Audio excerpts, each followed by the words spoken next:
आज हम लोग यूपीएसआई न्यू वैकेंसी 2023 के लिए जो अपडेट निकल कर आ चुकी है उसके बारे में समझेंगे कि कितने पोस्ट के लिए वैकेंसी निकल कर आ रही है, अप्लाई मोड क्या है, अप्लाई फ़ी कितनी लग रही है, ये योग्यता क्या रखा गया है, सैलरी कितनी मिलेगी, चयन प्रक्रिया क्या है, सिलेबस क्या है, एग्ज़ाम पैटर्न क्या है, इन सभी बातों की जानकारी इस वीडियो के माध्यम से हम आपको देंगे।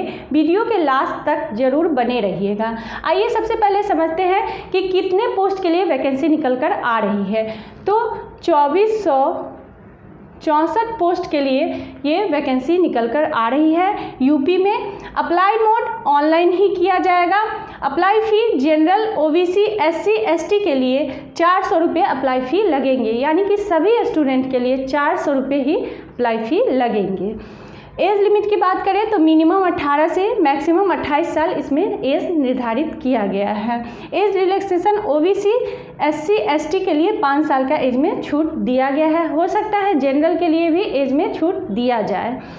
क्वालिफिकेशन यानी कि योग्यता ग्रेजुएशन, स्नातक की डिग्री मांगी गई है। किसी भी मान्यता प्राप्त विश्वविद्यालय से अगर आप ग्रेजुएट हैं तो ये फॉर्म आप भर सकते हैं। सैलरी की बात करें तो 48,300 तक की इसकी सैलरी मिलेगी, यानी कि 7th पे इसमें मिलती है।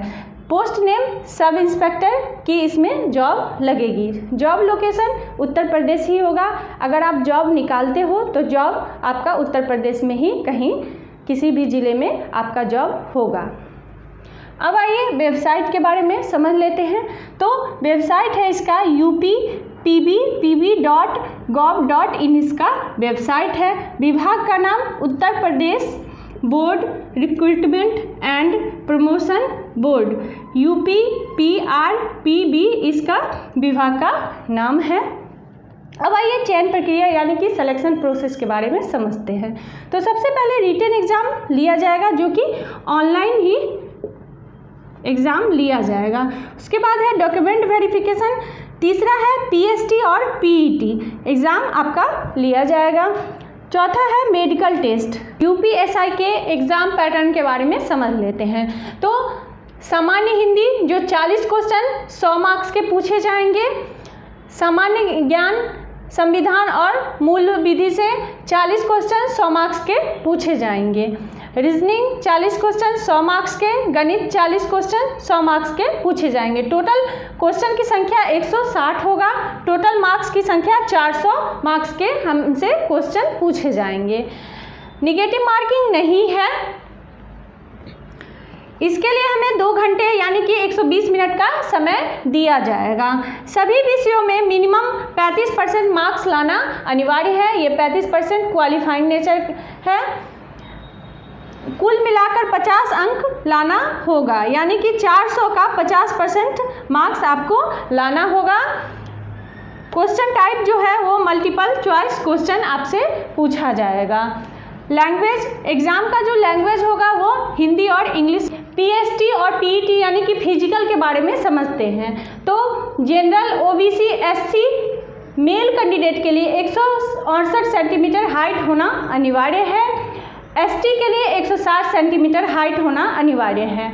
General, OBC, SC female candidate के लिए 152 सेंटीमीटर, एसटी फीमेल कैंडिडेट के लिए 147 सेंटीमीटर होना हाइट अनिवार्य है।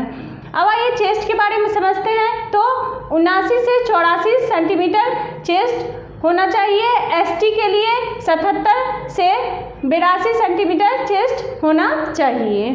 मेल कैंडिडेट का वेट मेल कैंडिडेट का नहीं मांगा जाता है। फीमेल कैंडिडेट के लिए 40 किलोग्राम होना अनिवार्य है। रनिंग 4.8 किलोमीटर 28 मिनट में मेल को दौड़ना होगा।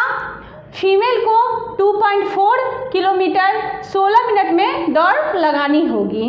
अब आइए डिटेल में सिलेबस के बारे में समझ लेते हैं, जो हमें क्या क्या पढ़ना होगा। तो हिंदी लैंग्वेज में हमें क्या क्या पढ़ना है उसके बारे में समझते हैं। प्रसिद्ध कवि, लेखक एवं उनकी प्रसिद्ध रचनाएं पढ़ना है। हिंदी भाषा में पुरस्कार पढ़ना है। हिंदी व्याकरण पढ़ना है, जिसमें विलोम शब्द, पर्यायवाची शब्द, एक शब्द, तत्सव और तद्भव, लोकोक्तियाँ और मुहावरे पढ़ना है। लिंग, वचन, कारक, सर्वनाम, विशेषण, क्रिया, काल, वाच्य, संधि, समास, विराम चिन्ह, रस, छंद, अलंकार, बोध। मैथ्स में हमें क्या क्या पढ़ना है उसके बारे में समझते हैं। तो मैथ्स में पढ़ना है संख्या पद्धति, सरलीकरण, एलसीएम, एचसीएफ, तालिका और ग्राफ, दशमलव अंश, चक्रवृद्धि ब्याज, साझेदारी पढ़ना है। लाभ और हानि हमें पढ़ना है। समय और काम, अनुपात, प्रतिशत, मेंसुरेशन, साधारण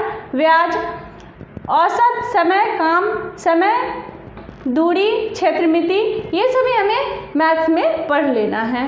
अब आइए मूल विधि और संविधान में हमें क्या क्या पढ़ना है उसके बारे में समझते हैं। तो संविधान का उद्देश्य मौलिक अधिकार, नीति निर्देशक तत्व, मूल कर्तव्य, संघीय कार्यपालिका, राज्य कार्यपालिका एवं विधायिका, भूमि अधिग्रहण, याचिका, साइबर अपराध, भारतीय दंड, आयकर, कानून बनाने का अधिकार, ये सभी हमें मूल विधि और संविधान में पढ़ लेना है। अब आइए सामान्य ज्ञान में हमें क्या क्या पढ़ना होगा, यानी कि जीके में हमें क्या क्या पढ़ना होगा।